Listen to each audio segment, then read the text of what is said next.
Hip Hop World Cup. Come on, y'all. Survival of the fit, only the strong survive. Hip Hop World Cup. Come on, y'all. I don't big jazz, kid, you know I bring it to your live. Hip Hop World Cup. Come on, y'all. Bringing the ruckus, no doubt. Hip Hop World Cup. Record shot. To the hip, the hop, you don't stop. Hello and welcome to Hip Hop World Cup Shootout, the podcast that pits golden age rappers and producers against each other to find the ultimate champions. I'm your host, Danny Phillips, and I'm joined by the man who thought Black Moon was when John Barnes pulled his trousers down.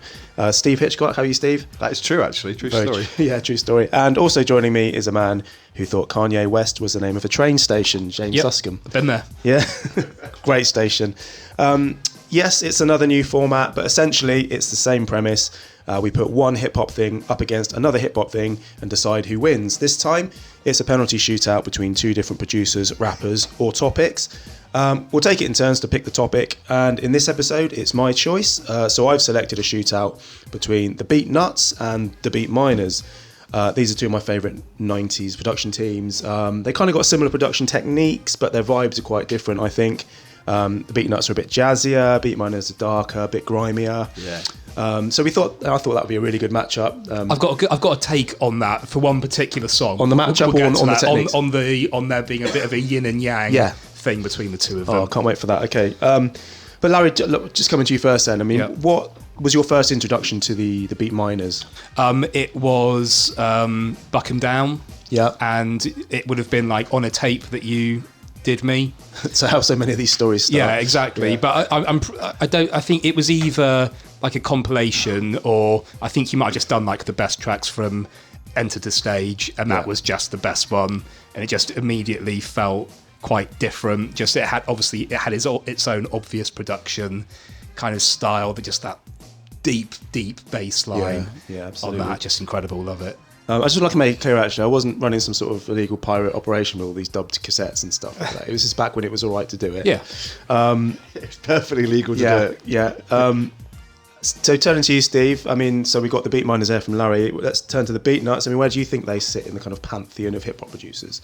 Oh, really difficult question, isn't it? Because I think they are obviously one of your favourite groups, and they probably aren't one of mine. And my first introduction to them, actually, in honesty, was probably their 2001 album. Musical Massacre? Right, is it? No, fucking hell, I've forgotten the name of it. Wait a minute. This is where I need my notes. Is it the one that J-Lo sampled? Off the books? So, no, Take It or Squeeze It. Right. So that was the first one you heard of theirs? That's the first... no, because I think I'd knew about them and probably heard some of their more famous stuff. But that was the first album that I kind of properly got into and liked. And then over time probably heard more of their early stuff. So a group that I've never massively been into. And I think... you'll probably hear as the podcast goes on, they are a bit hit and miss. There's some absolute great tracks that we're going to listen to, but they are not consistently that good, I think. Yeah. But we'll get into that. Well, yeah, I mean, it's a weird thing as well with me is that I class myself as a massive fan of both of these production teams, but that's actually based on a fairly small sample size of tracks and projects. Yeah. And I actually surprised myself with that as I was going through the tracks. There's a few kind of outliers here and there, but there was based on a few albums. The Beatminerz are an interesting group, aren't they? Because I think a group that I was aware of, but not really thought about them too much in terms of their production. Yeah. I think for a lot of listeners, they're probably going to be quite obscure. I think the Beatnuts are probably going to be more well known to people than maybe. The they're like Possibly. Beatminerz are your kind of archetypal. That is, to me, it's like the sort of genesis of backpack rap, basically, like that kind of really grimy sound. And those two albums, Enter the Stage, and in particular To Shine in Smif-N-Wessun. The Smif-N-Wessun album really cemented them for me as an absolute, it's like a class outfit. I think it's at least you knew them as the producer of the album. Yeah, they wouldn't have been in your awareness, because I was admittedly not clued up that they were the producers until you look more deeply at those albums. Yeah, well, I think The Shining is probably their magnum opus. I think it's definitely probably the best example of their sound. Right, so this is a shootout, and you're probably out wondering, how the hell does this format work? So I'm just going to do a quick run through of the rules. Here we go. Ladies and gentlemen, it's the Hip Hop World Cup. Rules to the shit. Hip Hop World Cup. Rules to the shit. There's rules to this game, so let me tell you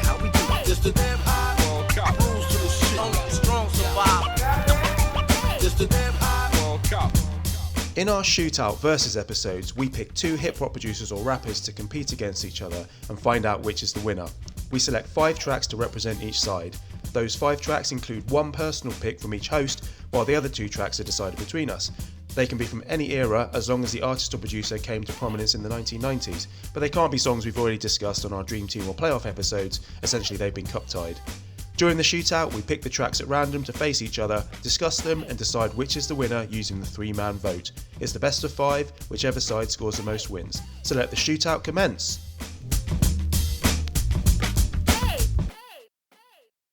World Cup. World Cup. Damn hot. World Cup. World Cup.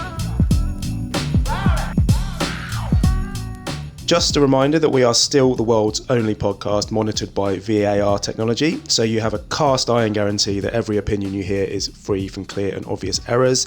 On the panel over at Stockley Park today are Gary Lineker. Good to have you here, Gary. Thank you very much. Ice-T. Hello, Ice. Let's not take the piss here. No, that was Roy Hodgson. Ice-T. Hello, Ice. Dirty low slut tramp bitch hoe. And friend of the show, Adrian Childs. Hello, Adrian. Hello, you well? But someone needs to wash Ice-T's mouth out, don't they? Filthy, isn't he? Absolutely filthy. Disgusting.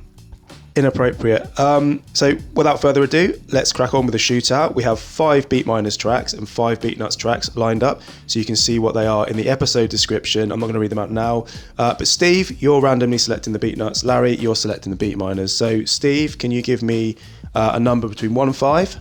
Let's go for 5. 5, that's Ghostface Killah's 1. And Larry, give me a number between 1 and 5. 2. 2, that's Ill Breed, Act Up. So we've got Ghostface Killah's 1 versus Ill Breed's Act Up, and this is what they sound like. This white bitch talking about there goes. You the only nigga I know. Like when the cops come, you never hide your toes. Get started, man shit. CBL, ice water, metallic. Past tense placed in gold caskets. I cram my mind when I swam around, packing full clip to blow your crew's mind. Whose design got magic, the funk, tragic, for punks coming through with the bad shit. The Buddha from Bucktown. So that's Ghostface Killah, one of the titans of hip hop music against Ill Breed, a kind of one and done group produced by the Beatminerz. So let's start with Ghostface Killah. This is your choice, Steve. So why did you put this one forward? Well, I'm going to hold my hands up again here and kind of say, like, when we were selecting the tracks for this podcast, this new season, I completely forgot about this one. It was actually when I submitted my choices and Larry said, Steve, haven't you forgotten, like, 1? I expected you to put that in there. I was like, oh my goodness. I completely didn't realise. I didn't realise it was produced by the Beatnuts. And again, I think I'm probably just so obsessed with, like, just thinking this is a Ghostface track. And, like, you two are way more into thinking about the producer. For me, this is just a Ghostface track. So yeah, and in terms of Ghostface tracks from Supreme Clientele, this is one of my favourites. It's just absolutely superb track. I mean, the beat is just, it is. Is it classic Beatnuts? I don't know. Kind of. Absolutely not. I think that's why I was like, is this really like a Beatnuts track? But it's still kind of like, is, you know, out of this world. And you two to talk about that a bit more. But you've also would you have put this in there, like, had you originally? Yeah, definitely. If you knew that was because this is one of my favorite tracks. Definitely. Right.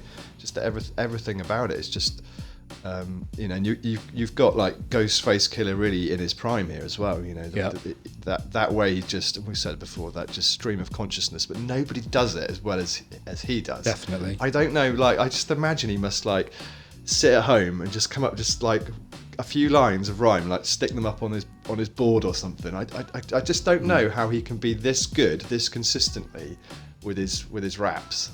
I don't know whether he's got like a book. He just thinks, I've just thought of that random thing about that film or that thing or that woman. I'm going to write that down and then I'm going to use it. I'm going to put them all together in one great big rap. It must be like that guy out of Seven who writes all the little in the notebooks. I reckon this is just how he talks and thinks. Some people just live hip hop, don't they? They are hip hop. Yeah. Everything about them is rapping, is hip hop. Like him and Raekwon in particular, they've got their own little language and way of thinking and speaking. And like I maintain that Ghost, like 90% of what Ghostface says is just nonsense rhyme. Wait, it is nonsense. I don't hold that against him. I think he's a poet, but like most of the lines are non sequiturs from the last one. Yeah. None of them match up. Yeah. They don't make sense, but they sound good for some reason. He's just got this gift of just putting together random words that sound like they mean something, but I don't.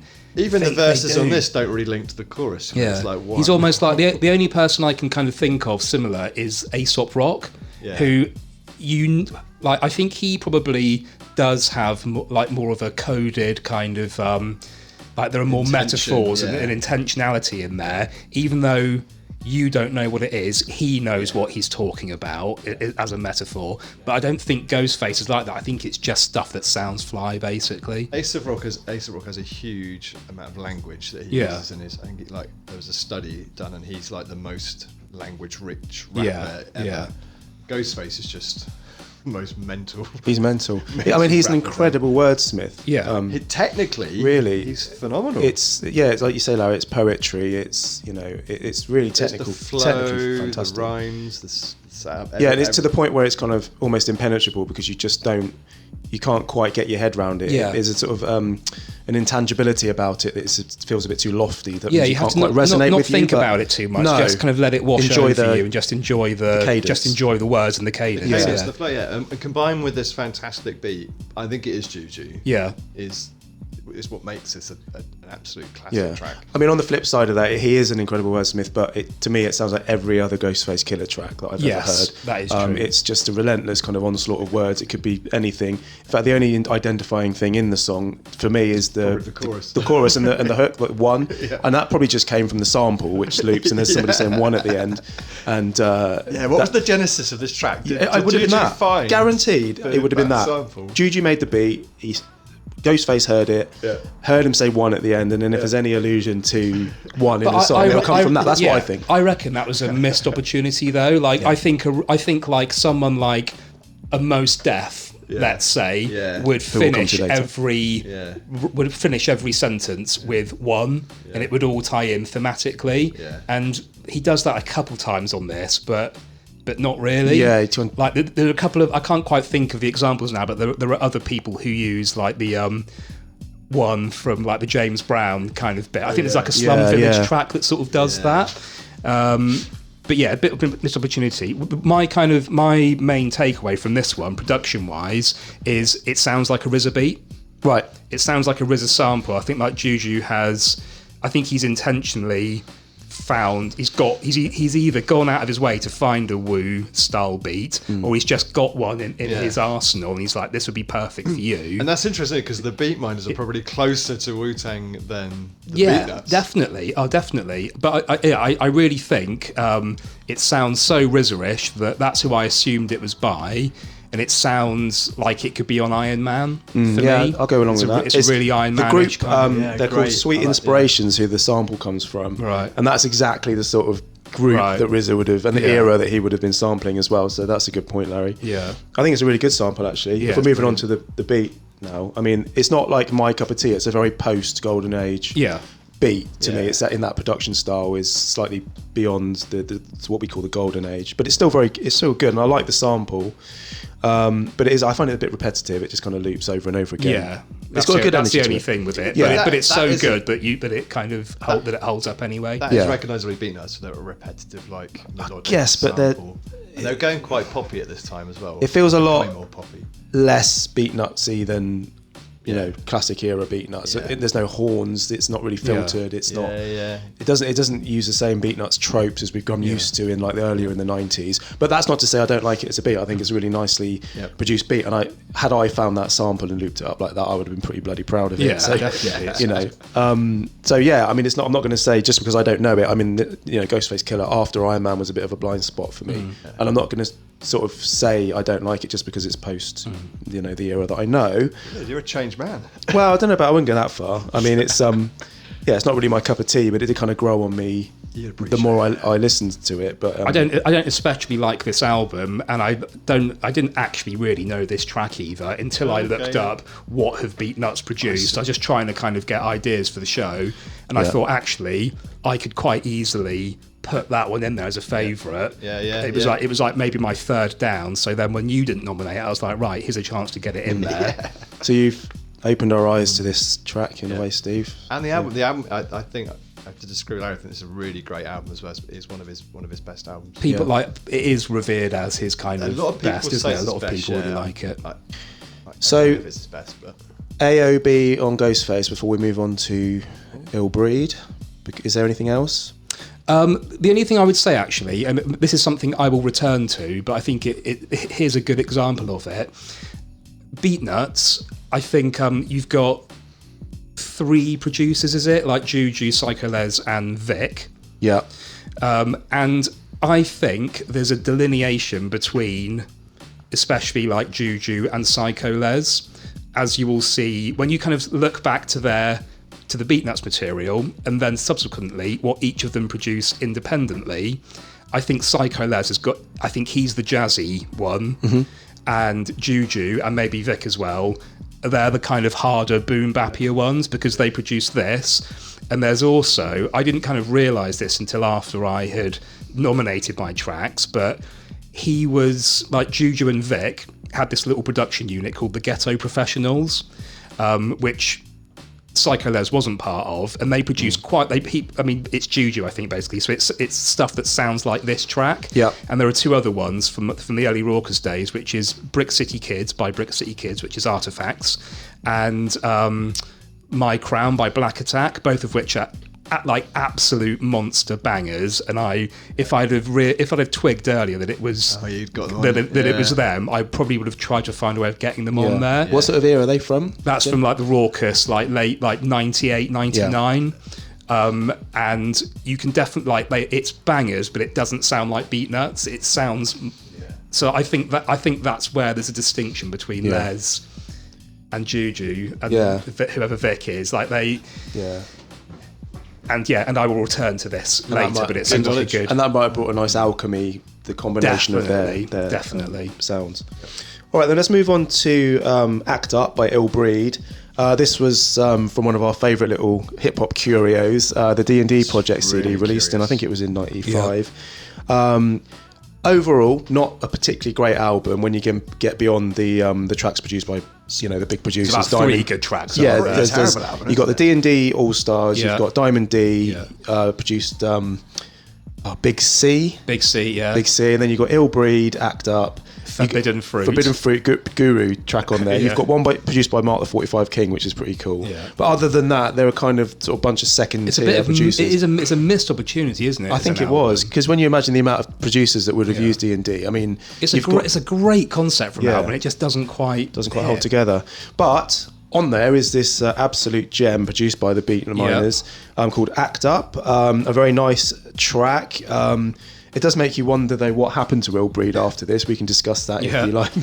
But I couldn't find any evidence of the answer, absolutely nothing. I've got a little bit of an inside track on him. Let's go. From some research. But I will start by saying... Yeah, this is your track, Larry, but I should say that. Yeah, this was your choice. I think it was really generous of Beatminerz to give this unknown rapper such a good track. Do you think they knew? Just like sometimes, I don't know. I guess these producers just don't know how good it's going to be. Who knows? That's so true, though. This isn't obviously. This is like a tier Beatminerz beat, and they've got lots of those. Like this could have quite. I don't think it would have sounded right for like Smif-N-Wessun, but maybe for like a Black Moon project or something.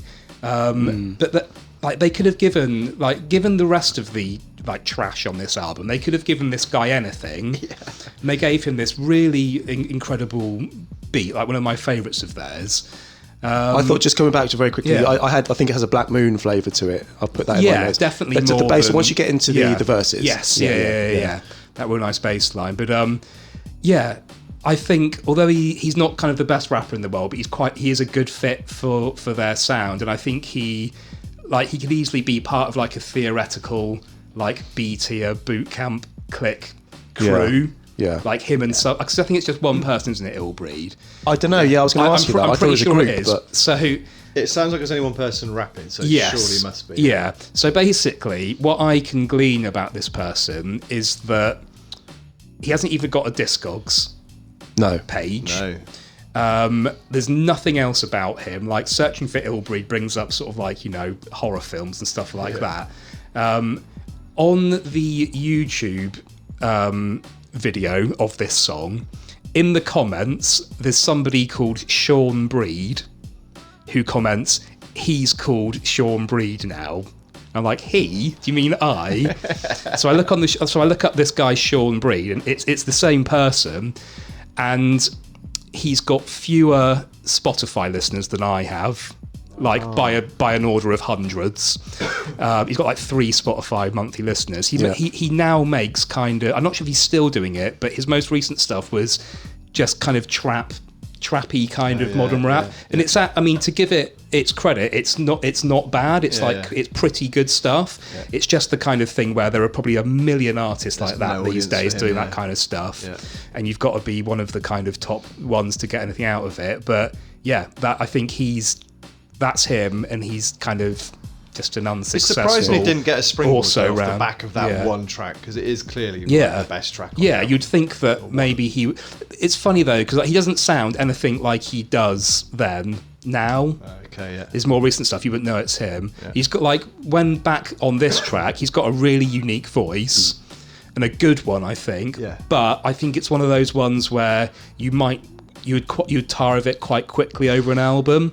I think it's a bit of a Busta Rhymes, like you'd want to hear him here and there, gruff that sprinkled on a He's track. nothing special, is he? He's just kind of one of those like plain rappers, sort of meat and potatoes rappers, and he's got a bit of a unique kind of drawl to his. They're 10 a penny, though, rappers like that. You know, he does a decent job, and I think his voice really fits the beat quite nicely. Definitely. Like there's that sort of slightly gruff. It's almost a sort of like a 9-y kind of. It's got a weird growly kind of. And it fits the beat nicely. It's grimy. It's quite dark, but that melodic bit though makes it a little bit. I don't know. Maybe that's why it doesn't fit with some of the other Beatminerz stuff. It makes it almost a bit too, I don't know, jolly. Maybe. Do you mean the marimba at the start? That's is that what it is? Earth, Wind and Fire. Is it? Sample. I love it. It is lovely, but it's not quite as hard and as dusty as some of the other stuff that you get from. It's got quite. I'll tell you what, it's got quite a nice little shouty chorus on it. Yeah, I like the chorus. Pretty I good. had that in my notes. Yeah, you cannot beat a shouty chorus. Big fans of a shouty chorus in this podcast. I've got to say, the one I always feel really sorry for, like, given what's happened to him. When he says that line, "Ill Breed about to take the USA," right? And it's like, you're really not. Yeah, it didn't happen. And I mean, maybe Ill Breed gets together with Big C, and they sort of have a drink together and reminisce over the times in D&D. Well, if they're out there listening to this, we like and respect your work, don't we? Absolutely. Ill Breed. Yeah, if you're listening, Ill Big Breed, C and people like that. Or Big C, just please get in touch on. At least they've been on. Like most people haven't been on a classic Beatminerz beat, and Ill Breed has. So, but this whole album just fascinates me. It just exists. Nobody ever talks about it. I mean, you hear the odd thing about 1-2 pass it every now and again, but otherwise it's just one of those very obscure footnotes. Yep. Anything else to say about this track, Steve? Before we move on? No, that was a really good discussion already. Nice. Are we rating both of these? Or? Well, you can give your true scores if you want, but we can just vote. So I'm going to ask you, Larry, what are you going for? Oh, I hadn't even thought of that, to be honest. I really hadn't. Let me see. What have I scored? I'm ready to vote for mine. Okay. Okay, you go then, Steve. I like both of them. Obviously, I think I would probably say that for most of the tracks on this particular podcast. But obviously, one of my favourite Ghostface tracks. Ghostface, and I'm ready to go as well. So I might as well say I'm going for Ill Breed, Act Up. That's one. The Jeopardy's on you then. Ill Breed. I mean, I've scored them both the same. They're both 4s. But I actually think I'm going to go for Ill Breed, just because I think the beat is more my type of thing, and I've been listening to it all this time. Yeah. Whereas the one, it's like you say, it's great, but it's a bit hard. It's quite relentless, and it's only fair. I think that's a fair outcome. Yeah. So that's Ill Breed sticks it in the net for their penalty. For the Beatminerz. And goal. Yeah, and probably Ill Breed's career highlight, beating Ghostface Killah on a small podcast. Yeah, Ghostface Killah puts it over the bar, and Ill Breed gets one of these. Back of the net. Okay, we're going to move on to the next shootout. The next 2 numbers. Steve, give me a number between 1 and 5. 1 and 4 now. We'll go for 3. Sorry, 1 and 4. 3 is Al Tariq, Peace Akki. Larry, give me a number. Number 5. Number 5, that's OGC, Original Gun Clappers, No Fear. Let's have a listen to both of those. Ghibli Walker, the stalker. Tariq is new talker, native New Yorker. Straight out the Q borough, my shit thorough, like he's an uncut walnut up in your gut. Say what, say what, say what? My blue steel lethal plus my. Cause I be the bomb like Bozzy. Straight from OGC, you heat shit up like Hawaii. 5 when I'm live like a 4-wheel drive. Every day I start to make y'all rappers realize how dangerous. So, Steve, these are both your choices. They come up against each other. So you have the floor. Which one do you want to talk about first? Let's go for our Tariq first of all. Yeah. I think the first thing to say is the beauty of doing this podcast is like doing the research and like trying to like work out like who's produced what. And so I came across this album by Tariq, which I hadn't actually listened to before. So I gave it a listen, and I came across this track, P.N.C, and I was like, my goodness, this is an absolute banger. This is absolutely fantastic. And the rest of the album is actually not bad. And now Tariq was a member of Beatnuts. It was Fashion, wasn't he? Fashion, yeah. Probably, yeah, and it will appear on another track later on. And the thing I like about this Beatnuts beat is it's hard. It's a really nice hard beat. And on previous podcasts, I've always questioned the rapping skills of the Beatnuts. But actually, he kind of matches the hard beats here with some really good raps as well. So I don't know, just so pleased to come across this track. I think probably So a surprise to all of us. It's not one that you. I had it down as one of those ones that you had always been into or whatever. No, just did you have it, Danny, back in the day? So It's 95, isn't it? The album. 96. 96. Yeah. So the album it's from, God Connections, was one of those Met albums. So he bought it, and I legally copied them. Shout out to me. I legally copied it off the best tracks off him, and P.N.C wasn't one of the ones I copied, so I didn't know it very well. I've just got a group of like the best 6 or so. Yeah. Never really loved the album, but it's weird because I always loved Fashion from the Beatnuts. Obviously, he was my favourite of the rappers in the group. And I loved his. I like Fashion. His first Fashion's so good. He's got this really kind of raunchy style. His voice is brilliant. Yeah. And it's on this, he does a lot of great stuff on this. This is like classic Fashion. I think what lets this track down for me is the beat. It's not really one of the Not your Beatnuts, type not of thing, my yeah. type of Beatnuts beat. Yeah. See, I reckon it's more of a Juju. You reckon? One. That's where I reckon the kind of split comes. Yeah, Yeah, based on what yeah. you said, But that makes sense. it's an interesting beat. There's some interesting stuff going on. Is it just not funky enough for you? It's not funky enough. It's not really jazzy enough. They kind of take this sample in the background and they transpose it up and down. You can hear it going up and down. It's a bit of a weird sound effect rather than anything else. I think the snares are quite nice, are quite snappy. But I just feel it's a bit of too much of a departure from the classic Beatnuts sound for me to love it. It's less jazzy, but it's okay and it's good. It's well produced. So we've had and there's a nice little skit at the start as well with a different beat. Yeah. So 2 Beatnuts tracks so far, and then two atypical. Yeah, for me. But Production's weird. that's what happens when you go outside of the kind of classic golden era. They start to diversify, and the sound changes slightly. I think that is what's interesting about Beatnuts, though, is that there are obviously different producers in there with different styles who came together to do something really good, but also did stuff independently that was different. And like with Juju in particular, like this to me sounds like a kind of prototype, like raucous type of beat, which going back to what I said earlier, like is not surprising at all because he was responsible for 2 early bangers on that label, and it's makes me think like just how influential he or they were on that whole backpacker kind of that thread era. that goes through the golden era. It really into does. Like August, you can imagine people like freestyling over this on like Stretch and Bob or something like that. It's that kind of thing.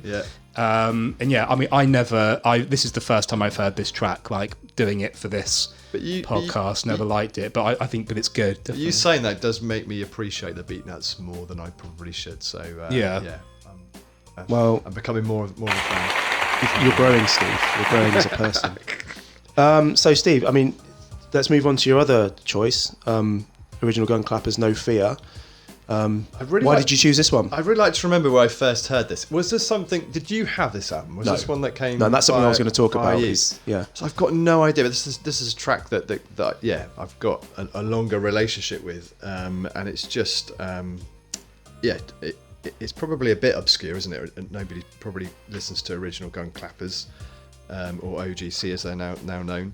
I remember kind of knowing of them at the time and being like a boot camp click group, but this was just right in that era where me and you, Danny, weren't listening to hip hop apart from very rare stuff. Yeah, we were more sort of the house and all that kind of stuff.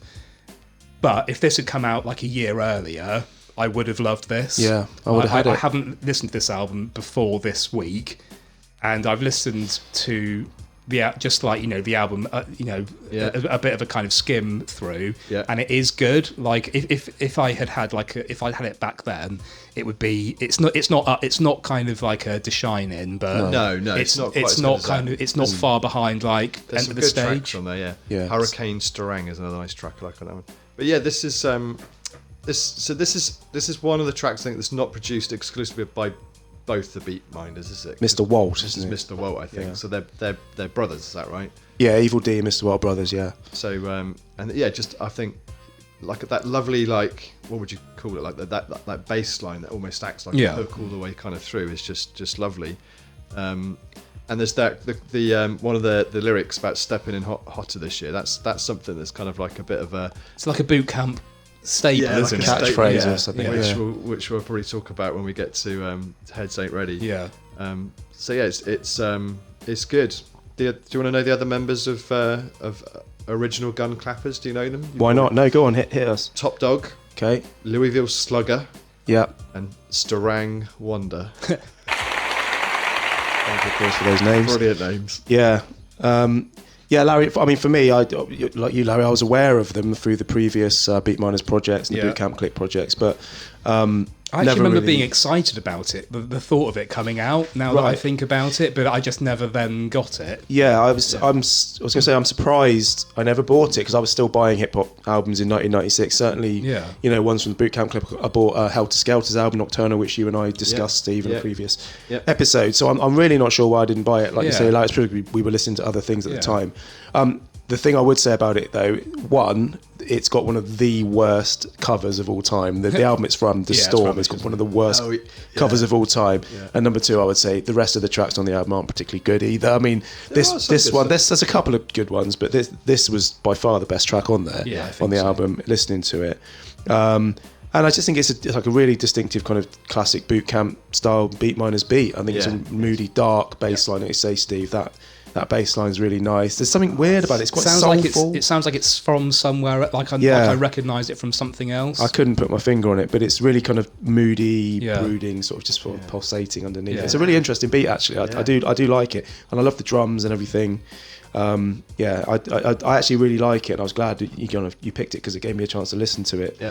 And that's the good thing about doing this season, isn't it? We can find those obscure tracks that you may not have listened to, and if you haven't listened to this track, go out and listen to it. It's brilliant. That's a good point, actually, Steve. Like, the reason we wanted to do this is because we were able to pick tracks outside of the usual ones we've been talking about in the past, and we're kind of going outside of the usual golden era. So that's a really good point. So should we move on to the voting for this match then? Larry, do you want to go first this time? Yeah, I will go for what was it, OGC, and it was the Tariq one, wasn't it? Well, they've both scored 3.5. Interesting. And I could probably go either way, but I think I go OGC, Original Gun Clappers. Yeah, Steve. Yeah, I'm going to go the same. Although I really do like that Tariq track. I think if I keep listening to it, I think it'll probably move up my rankings. But because I've got fonder memories of the of No Fear, I'm going to go with that one. Fair play. So yeah, I'm going to make it a 3-0 win here in the 3-man vote for OGC. Yeah, just a superior track. Let's hear it in the back of the net. And that's the way I'm voting. So yeah, OGC, you get one of these. Back of the net. So because it's a 3-0, does that mean Tariq slipped over while trying to take the penalty? Yeah, like when a bit of divot comes, then he slip on the boot John slips. Terry. Yeah, he's just slipped in at the crucial moment and put it wide of the post. So how are we doing on the score? So that's it's 2-0 to the Beatminers. 2-0 to the Beatminers. Wow. Okay, this could all be over with the next one. Okay, let's move on to the next shootout. Steve, give me another number. Can we have number 1 this time, please? Number 1 is the Beatnuts. Hit me with that. Larry, another number. I will also go for 1. Against Smif-N-Wessun's P.N.C. Let's have a listen to both of those. Guns in an eye blink.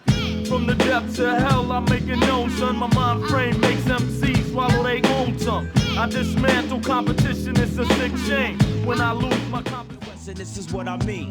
Nothing alive or in dreams can ever come between. Original click, roll through the thin, and when shit got thick, we still managed to stick. Doing crimes with Decepticons. Okay, so that's we've gone for the big guns here. We've gone for two of the kind of seminal albums for both of these production teams. These could be signature tracks. They could be signature tracks, yeah. So I'm going to start. Hit Me With That was my choice. That was one I put forward, and I really wanted to include it. And the reason is I'm going to use a really obscure type of example here that I've never used before. If an alien came down from outer space and said to me in his alien language, what do the Beatnuts sound like? What's the Beatnuts production So they say style? that he has heard of the Beatnuts. So he's heard of the Beatnuts, but he hasn't sought out any of this. There's been some sort of intergalactic transmission, and he's heard the Beatnuts. He's had a name mentioned. He had the name.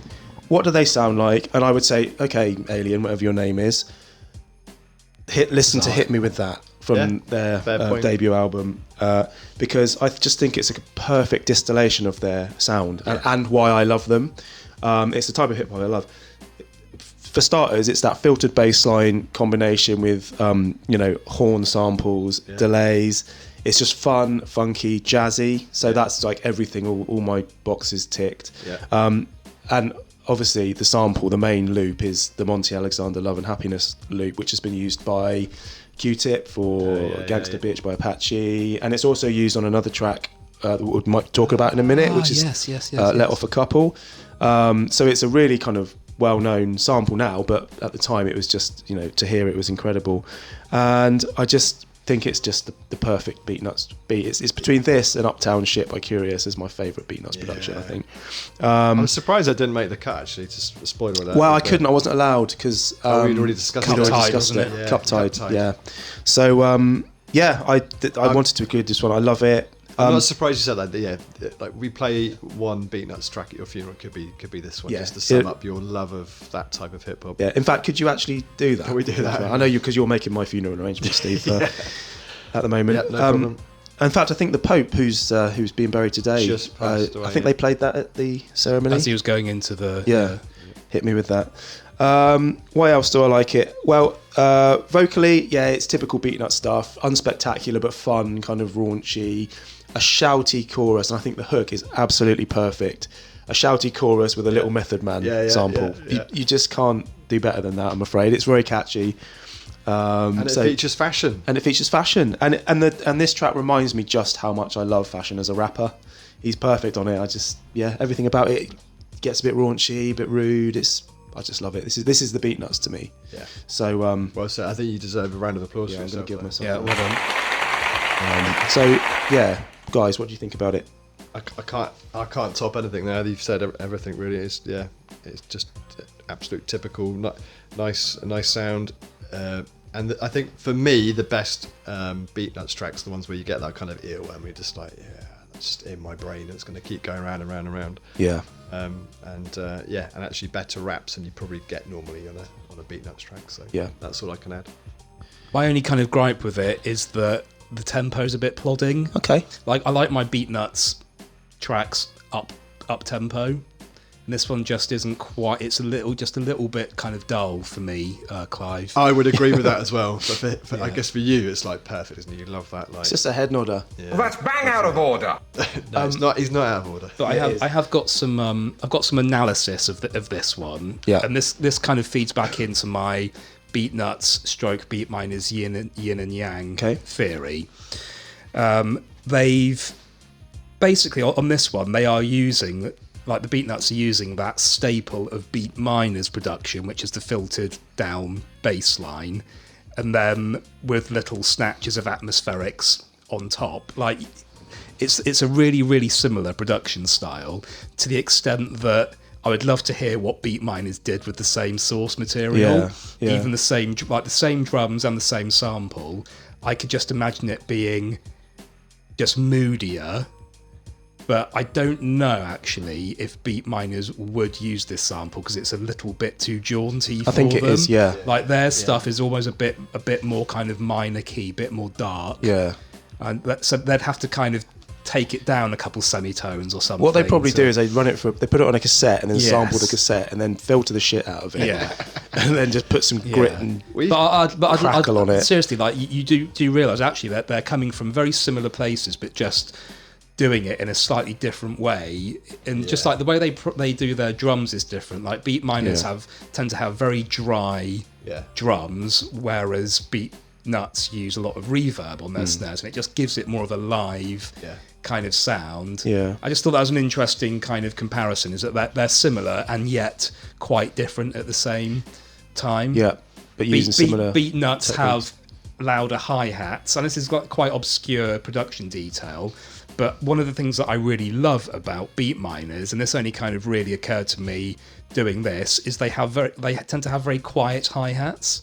And it really lets the kind of really lets through the boom bap of the kick and the snare. It just sounds mysterious and kind of a nice little production detail of theirs. So interesting stuff. Let's give it one of those. Definitely. So let's anything else to say about that one before we move on to P.N.C. by Smif-N-Wessun? Steve, this was your choice, I believe. But before you get stuck in, I'd say this would be one on my shortlist as well, because I was kind of happy to have like the majority of tracks from this album I would have been happy with. I think I actually went for like Let's Get It On over this, but I'm very happy. They're quite Hallucination, but this is they're all kind of top quality. So Steve, what's your thoughts on why you selected it? Just what a track. Just absolutely fantastic track. So this one I think is an Evil D produced track rather than both of them or Mr. Walt. And a track that I've been familiar with for a long time, probably become quite familiar with actually. It's quite a poignant track, isn't it? I like that kind of introduction, and it kind of like bookends the same kind of introduction at the end, like with a shout out to all this like what do you call these, like the fallen homie dead track, homies or whatever, track. And the sample is just great, and you two can talk about the production, but for me, obviously I'm more interested in rapping normally, but I think the sample and the beat just work so well together. It's quite slow tempo, but then the beat comes in and gives it that little bit. It's really hard, isn't it? It really hypes it up, which I really like. I think it's just one of those tracks that I'll never ever get tired of. That's probably the biggest compliment I can give. I can stick it on. I just think it's wonderful. No, I agree with that. For me, it's all about the sample in the beat, because this was all this thing that stood out for me. Just that sample and finding it's like one of those kind of early 80s soul samples. It's an unusual. It's weird. It's got a synth bass line. It's got nice guitars in it and all that sort of stuff. It's not the sort of typical thing that you'd imagine the Beatninerz would have selected, but you're right. It's very. But 80s, they really kind of make the most Who's of the it. artist? That they're it's One Way. They're called One Way. So it's just and the original's really good as well. The original track they samples is really nice. So I like that. The only thing I'd say about the beat, if we're just talking about the beat for a minute, is there's a really weird vibe solo at the end, vibraphone solo. I don't know if you listen to that. And it's out of tune with the sample. I was going to ask, like, is it from the original track, or have they just cut up a vibraphone from somewhere and made their own little solo out of it? I think they've cut it from somewhere else, because I wouldn't have imagined they would have got a vibraphonist into the studio. No. It doesn't. It doesn't sound slick enough either. No. I reckon they've mapped it out onto like pads and like. I think it's completely out of tune, and it's weird how they kept it in. But anyway, that's just a sort of little detail. But generally, the beat, love it. As you say, the drums are really crisp and punchy, and I always felt this was a really excellent way to end the album. It's kind of like a poignant way to end it. As you said, Steve, talking about the dead homie, repeating the a cappella verse from the intro. I just thought it was a really lovely bookend to the track, and I love this one. I absolutely loved it, as I do the whole album, to be honest with you. So Larry, any other thoughts? That's covered most of my talking points, I think. That's it. I had made a note to kind of talk about the vibraphone solo at the end.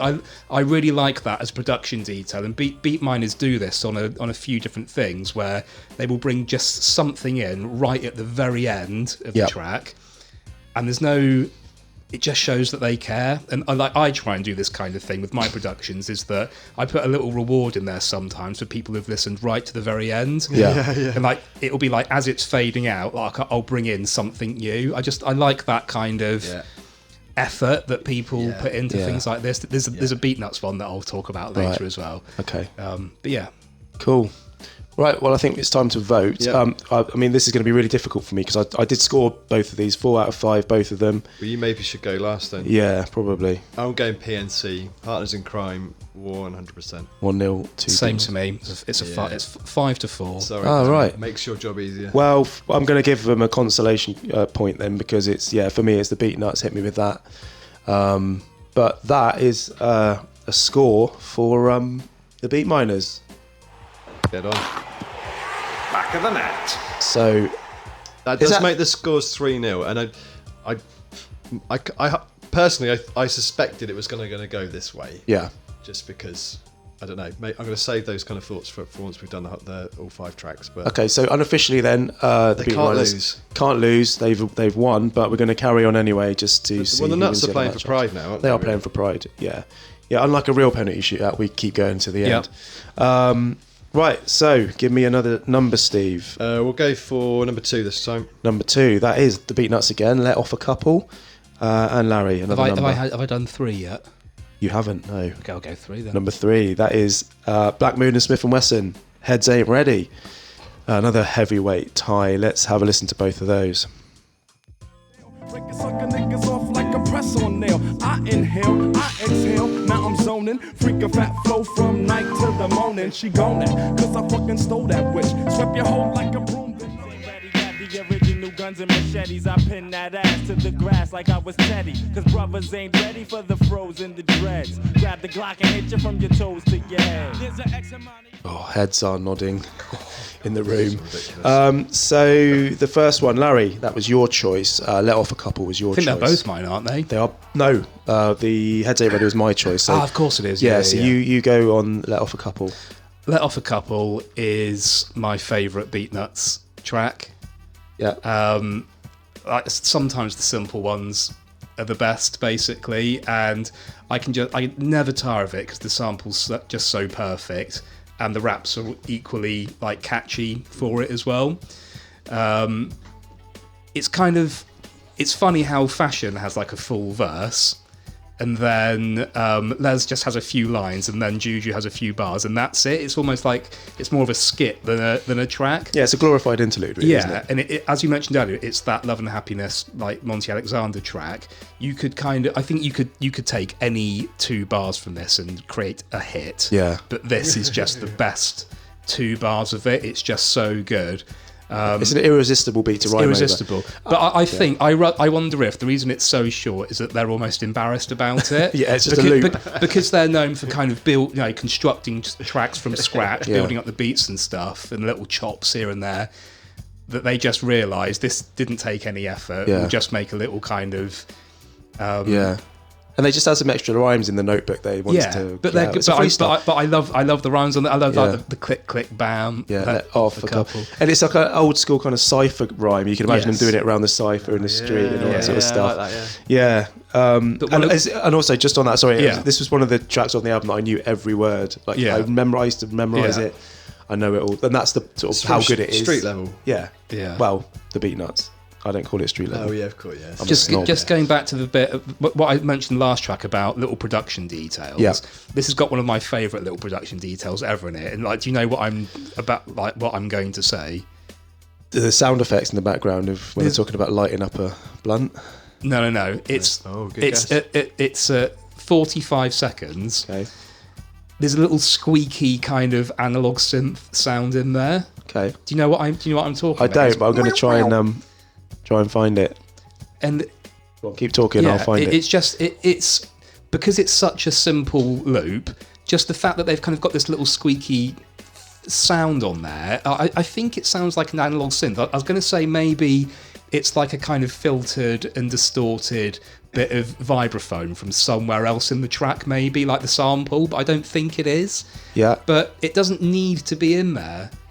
If you don't even know what I'm talking about, but I value that so much, just as them thinking, I'm just going to put this little squeaky bit on there at this particular point. Let's have have you got it up? I've got it, yeah, here we go. Ready? It's about 45 seconds. Like a broom, then I roll that witch. Switch over to the right hand or back to the left. See whichever one I use, yo, it's still. I always thought that was just somebody laughing going in the background. Really? Yeah. That's when I had it then. That's what I thought, but I know Yeah. about this. Hold on, here we go. Swept your hole like a broom, then I rolled that witch. Switch over to the right. When he says witch, he goes, No, that's- because that's like when a- somebody says witch, they go in the background. Oh, maybe It's it's really that. Juju or Psycho Les. To me, it always sounds like a little kind of moog being played or something. Yeah. But whatever It's it still a is, nice little whatever it detail. is, I love it. I just my favourite little bit of a track, but it's Yeah. just at that one point because like unless a producer would have used that like every kind of 8th bar or something, Yeah, it would have lost yeah. all of its effect. Anyway, Yeah. maybe it's just someone kind of saying something, but it sounds to me like a sound. But yeah, this is Yeah. just I love this track. It's so simple, but it's just absolutely Yeah. just so infectious, and Absolutely. undeniable. Great track. Steve, what are your thoughts on it? No, I guess that the only thing I can say about this track in particular is I just think it's a nice smooth track. It's a nice smooth Beatnuts track. But it's when you were talking, it's very apparent I think that we all like very different Beatnuts style production. I was thinking like maybe when I came in at the beginning saying like Take It or Squeeze It was the first one, like I think I prefer their more head nodding-y stuff that probably is playing a bit more to the masses. Because in my opinion, as time goes on, they are trying to become a bit more pop and a bit more mainstream. Yeah, definitely. And actually, they falls flat on their face because they actually end up like no one like listens to them after Take It or Squeeze It. Like if I had to choose 5 tracks, I'd have gone for some of those ones like Akabo, is that how you say it? And Contact and No Escaping This, and some of the other ones from like the Big Pun hit Off the Books as well. That's a really good one.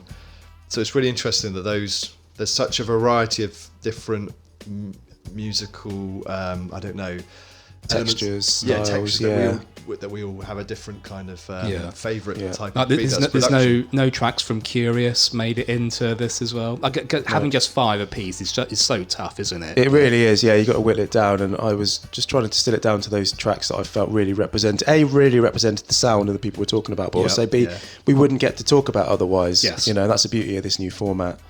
But this particular track it is a smooth track. It's a nice one. It's just not one that I would not for you going back to. Yeah, absolutely. So, right, track. Yeah, massive track now. I don't think heads are ready to talk about this one, but we're going to try. Black Moon and Smif-N-Wessun, heads ain't ready. This was my choice. For some reason, because it's sort of separate from all their albums, it's kind of like an outlier on the New Jersey Drive soundtrack, Volume 2. Yeah. I forgot about it for a little bit, and then as we were doing this on the WhatsApp group, I remembered it. I was like, oh my God, how could I have even not put this on there? I felt the same. I was like, Yeah. what? Yeah. I wish I'd chosen this track. Yeah, it's such a banger. And one of the things I love about it the most, and one of the reasons your head nods instantly, is the snare drum, which is just evil. The snare drum is so heavy on this track. They've got the best drums, They have. Beatminers. They've got special machines, special samplers. Yeah. So yeah, the snare drums and everything, but it's everything about it. It's the bass line, it's the snare drum, it's the lyrics, the hook, everything about it just makes you just nod your head, and like I absolutely love it. What I didn't realise though, when back in the day, was that this is actually the Beatminerz remix of it. That's what I was about to say. Yeah, there's a Buckshot original which I listened to very quickly and didn't like it nearly as much, which is not surprising when you've got so used to this version. Yeah. But it just goes to show, doesn't it, with some absolutely fantastic production, a track has completely changed, because I completely agree. Buckshot's a good producer. Yeah. But it's a pretty plain and dull track, even with the rapping. Yeah, exactly. But this version, the Beatminerz version, is just filthy. Yeah. It's funky. It's so good. It's a quintessential head nodder.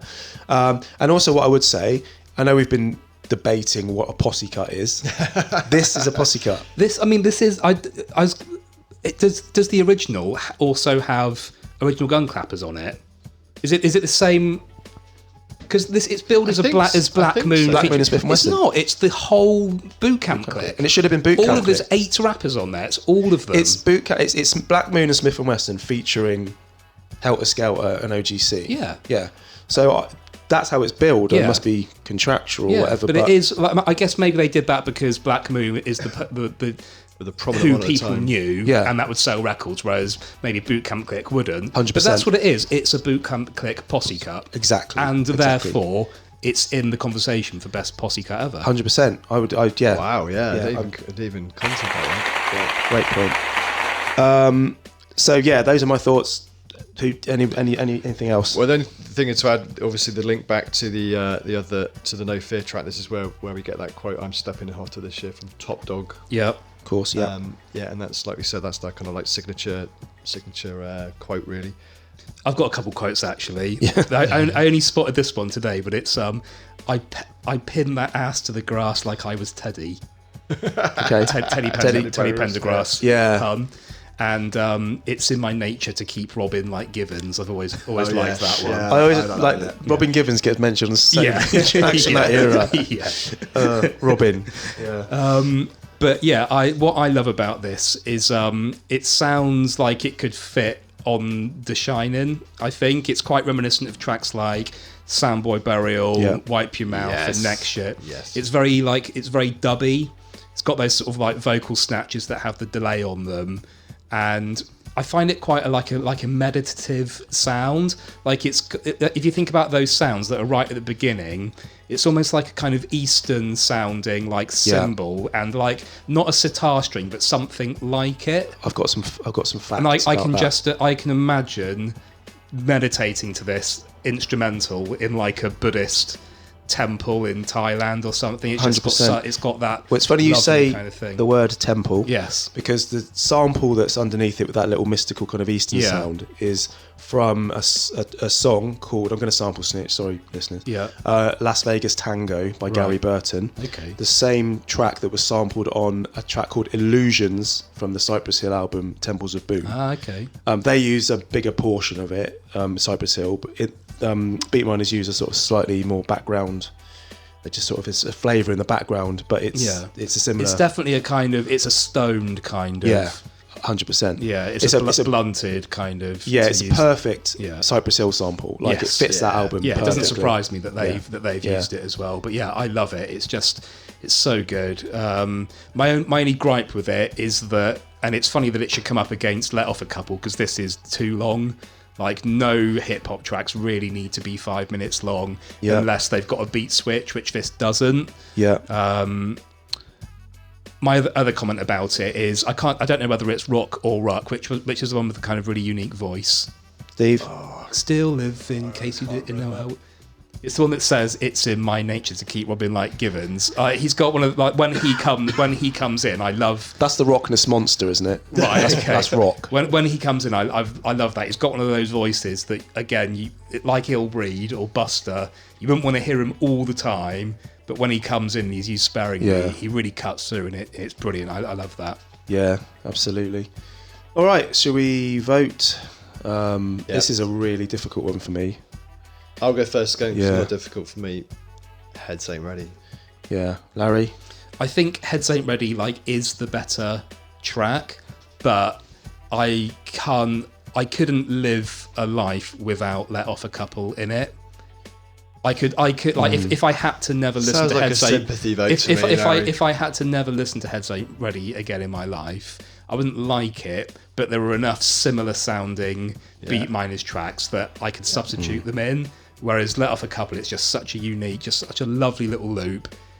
Nice and short, never get tired of it. I'm going for that one. It was a 5 out of 5 compared to a 4.5. Your point's well made, Larry. I went through various thoughts while you were speaking there. I was switching from one to the other. I was going to say, but I think the clincher was you saying you can live with yourself. I don't think I could live with myself either if I didn't pick the Beatnuts, because just knowing how much I loved it back when I listened to this album, I would literally just listen to this track like over and over again. Learn all the lyrics, love the sample. I just think, like you say, Larry, Black Moon, Heads Ain't Ready, brilliant, but it's not. This sounds like one of those Hip Hop World Cup travesties in action again. Is it? This is one of those ones where we need VAR. Can we have VAR on this, please? What I like about it as well is like I've kind of alluded to it already, really, but it doesn't. It just it's distinct from most other Beatnuts. Yeah. It doesn't, like, you wouldn't listen to that like without them on it and think, oh, that's a Beatnuts track.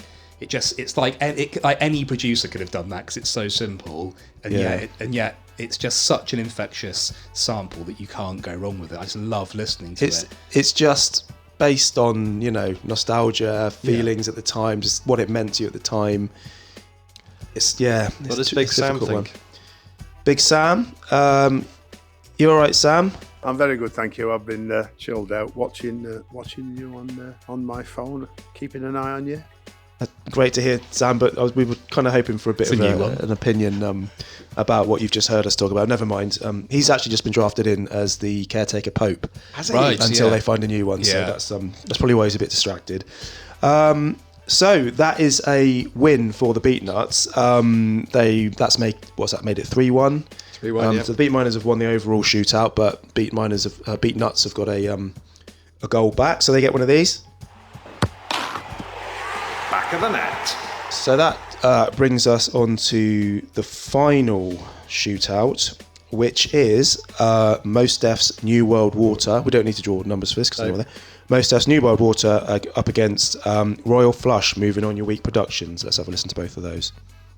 It ain't tied to nothing. Tell your crew use the H2 and wise amounts. It's the New World Water, and every drop counts. You can laugh and take it as a joke if you wanna, but it don't rain a full week some summers. And it's about to murder niggas constantly. No doubt, end of discussion. Started to bustin'. If you want beef, bring it to Flushing.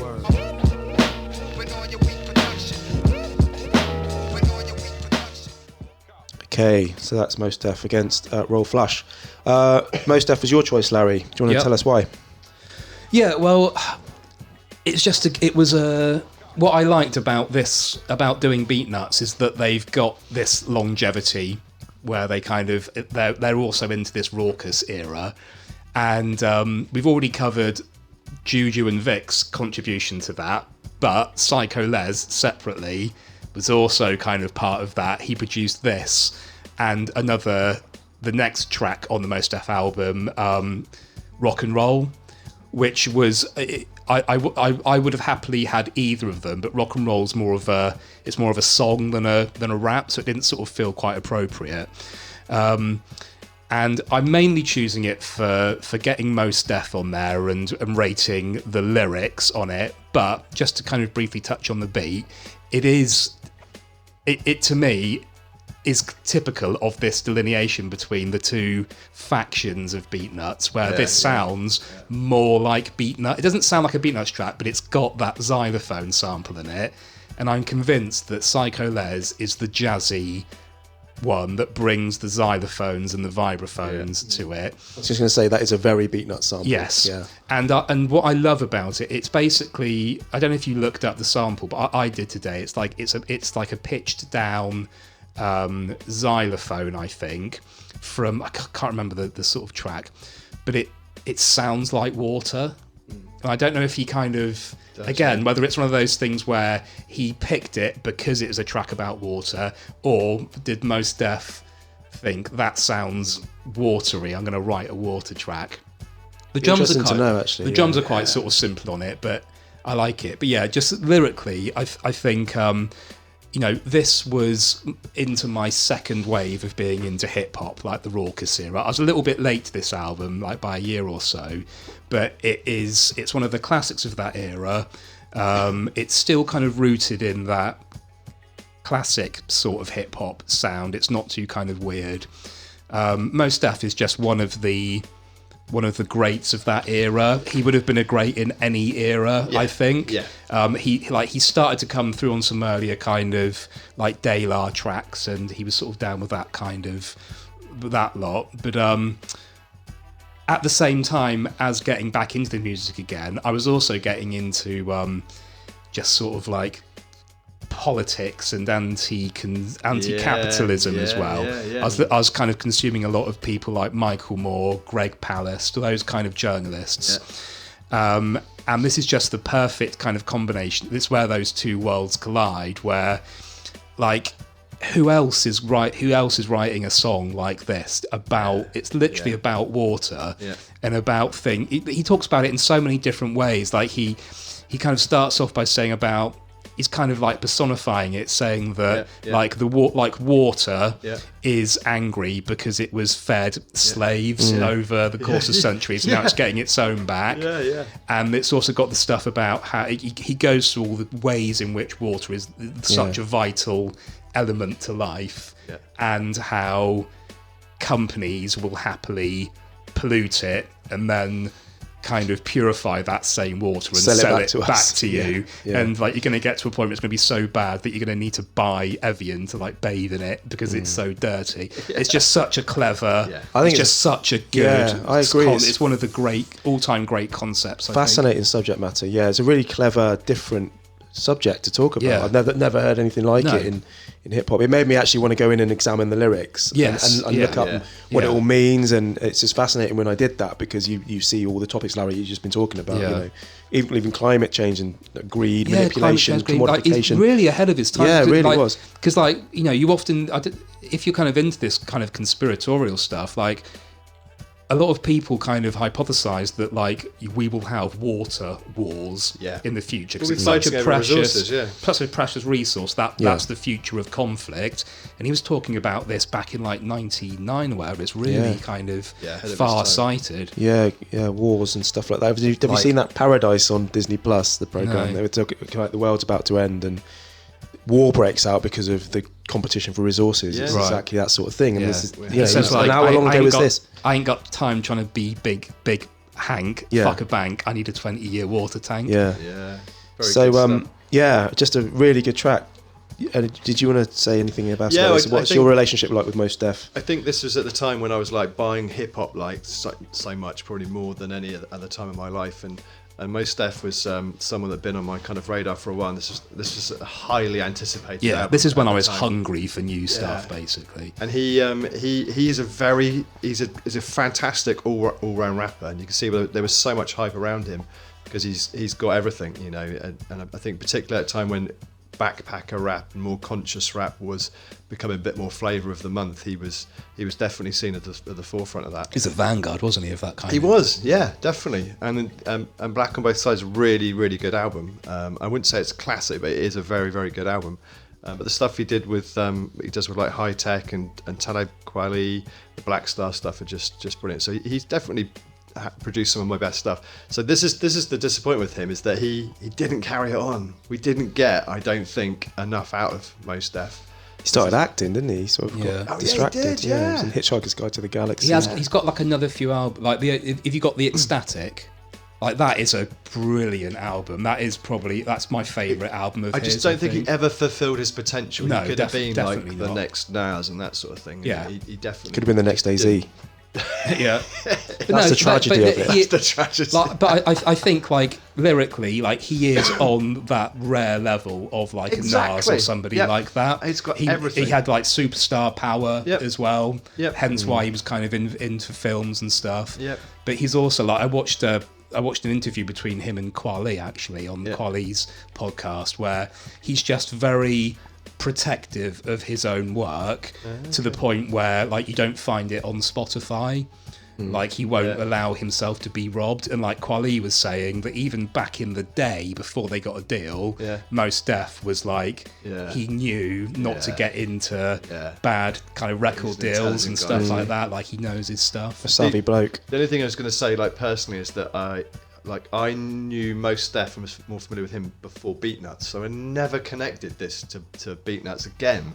I didn't really. Yeah, it was only when I thought, oh who my could we goodness. have? I was like, oh yeah, I think Psycho Les did that, didn't he? That's the depth of your knowledge, Larry. That's interesting. That's formidable. So to know that this is a Beatnuts produced track is it's mind blowing to me. But yeah, it's fantastic. So really fantastic track. Good stuff. Well, I mean, Mos Def was a bit of a blind spot in my knowledge, as you probably both know. Just later on, wasn't it? Just a bit later after I sort of moved away from listening to hip hop as much. So, but I can see from this why he's so revered and why you two like him so much, because he's a fascinating artist, and I actually really like this beat, Larry. As you say, it's a jaunty, jazzy. So it does feel very Beatnuts still, even though it's slightly it has that kind of post Golden Age feel to it, especially in the drums. Hasn't got the drums. The drums are sort of tighter and shufflier, Yeah. which sort of drums went that way later on in the hip hop era.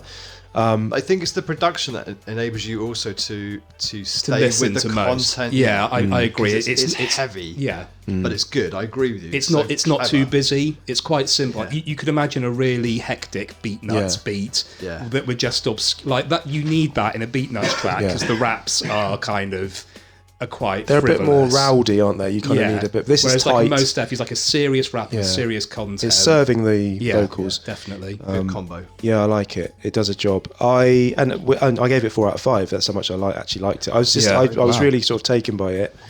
Wow. So yeah, got 4 out of 5 from me. 4.5 for me. It's not quite a 5 for some reason, but fair enough.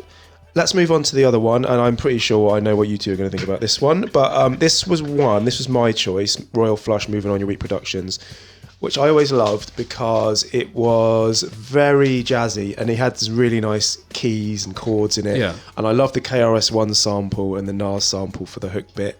But listening back to it now, it's a bit of a plodder, so I sort of reevaluated it slightly as I went back to listen to it. But it remains one of my it's certainly one of my favourites on this album. You've got a soft spot for this album, don't you? Yeah, I do have a soft spot for this album, and I knew damn well we'd never ever get a chance to talk about it. The only chance. Yeah. So I would just sort of wanted to talk about this particular track because I did like it, and it's the sort of obscure track that this format was just invented for. So I knew about it before the album came out, Get a Millionaire. I'm not sure where I listened to it, maybe on Westwood or one of the radio stations. It's a 97 album. It's a 97 album, yeah, and I still was... It's rare for you to be buying albums in 97. Well, 97 was the tail end of when I was buying stuff, because it's, No ID, Jewels, Biggie, second album and all that. So I was still buying stuff at this point. And I just love this one. I think it must have been on the radio. I heard it, or MTV or something. But I just love the drums are nice, the keys are nice. I love the little vocal samples. And it's just kind of that sort of late 90s New York hip-hop sound. I liked it. It's a Mr. Walt beat. Evil D's not involved. So it's kind of got that... Did he produce the whole album, or was it just No. The album's got a variety of people on it, loads of different producers. Buck Wild, Easy LP. So he was lucky to get this Beatminerz beat, wasn't he? I think he was, yeah. And it's the only Beatminerz one on there. And I just have always liked it. And it's one of those that I just don't know... Why? I couldn't explain. What's his lineage, Wolf? Is he like a DITC kind of? No, he was on the Mike Geronimo album, The Natural. So he's from the Blunt Recordings staple. So he's on Master IC which we had on a previous episode. And then he brought this one out a couple years later. And I always thought he was a kind of an underappreciated MC. He's quite good. He's not amazing, but he's quite a bit more laid back. But you never really hear him talked about, and maybe there's a reason for that. Yeah. But I just always liked this, and there are some bangers on the album. So there you go. That's my 2 pennies worth. Let's have it. I mean, I was quite surprised to hear it, to see it on your list, because again, I'm not massively familiar with the album. I know I like the opening track. I've been making so much money. Yeah, that's good. And there's another. I think the next one after that. It's like a few good tracks, but it never. I don't know. I just find this just very like the definition of pedestrian. Yeah, it's really a plodder. Yeah. I just always liked it. Of all the tracks you could have. The thing is, this is exactly what I'm talking about, and this is why we're doing it. True. This isn't in my top 5. Yeah. Beatminerz production. I just wanted to have a conversation. But I just wanted us to talk about it, and I wanted us to hear it and talk about why I like it. It's mostly the music, the chords, the beats, the hooks. That's why I like it. But I wouldn't have picked it. It's not in my top 5. There are probably about 3 tracks off the Black Moon album that I would have picked over this. But I just wanted to include this one just for a bit of variety. Included. Yeah. I mean, I definitely rolled my eyes when you chose it. I knew you were going to let me do that. Yeah. And I would like to say, it's called Moving On Your Week Production, but it isn't a week production. No. It's actually just thoroughly average. It's not horrendous. So I don't imagine that I'd ever want to listen to it again. Really. No. I would keep this one track, I think, on. And the fact that I don't remember it from the album when I did have the album at the time kind of speaks to that. I think it's one of the only good ones on the album. This is the one that made me buy the album. Yeah, which is probably even weirder. I don't think there's much good stuff on the rest. Yeah, of the well, they've got Worldwide was a big one. Westwood used to play that quite a lot. Worldwide. Regulate is brilliant. Regulate is such a good track. In fact, I'm hoping to try and get that on future episodes. But yeah, no, you got your wish anyway. I know, I got it on. Track on here. Listener, shout us up on social media if you like this one too. But I had to get it in there. Anyway, so this is pretty formality now. But let's vote on this final shootout. Well, the Nuts are going to get another vote for me from this one. New World Order for me. New World Order, yeah, definitely. Do you know what? I'm going to vote for New World Order as well. Just to make it is just a better track. It's a better track. It has a bit more to say. So yeah, that's what I quite like about this format, actually, you realise that yes, Beatminerz won this, but Beatnuts could have won it if the tracks came out in a different order. And that's on us. Well, yeah, could have, but it's on us for the tracks we picked as well. Yeah. I think obviously the Beatminerz have just had a stronger 5 that we selected. I don't know. I think the Beatminerz are very underrated, and they probably deserve a bit more attention. I think when they hit their stride, they are better producers, in my opinion. Yeah. Well, let's end it on that then. So, Mos Def gets one of these.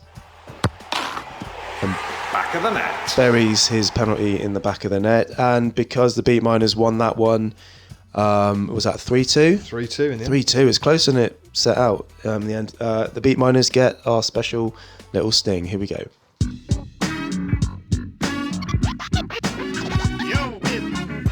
Okay, so that's Beatminerz won our first shootout. Historic, that is, isn't it? What we have established is that the Beatminerz are definitively better than the Beatnuts. That's what we've kind of proven there. So let us know what you think about that on X, Instagram, Threads and Blue Sky. Just search at Hip Hop World Cup. Give us a follow and let us know you're listening, or maybe just give us some suggestions for future shootouts. We'd love to hear from you. Also, please subscribe and leave us nice 5-star reviews on Spotify, Apple or your podcast platform of choice. We also have a YouTube channel, so please check us out on there too. That's it. Thanks for listening, and we'll see you for our next shootout. Peace. Alright, good looking boy. Sway.